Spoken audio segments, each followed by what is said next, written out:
My date for today. My current husband. He doesn't like that words, guys. And look at Luna. She had loads of toys there. Lipstick. Lipstick, okay. Oh, thank you so much. Yummy? Is it yummy? Ito yung akin. Ito yung akin, guys. With sticky rice. Wow, ayan kami dyan. Thai restaurant. No? Polish? Okay. And naman yung kay Pangit. Kitty. You don't have a rice? Why would I need rice? I got a feeling I'm going to get some of your potato. Oh. Assuming ka, ha?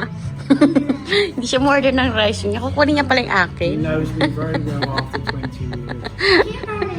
Sabi pala niya, guys, walang divorce daw na magaganap. Hanggang kamatayan daw kami.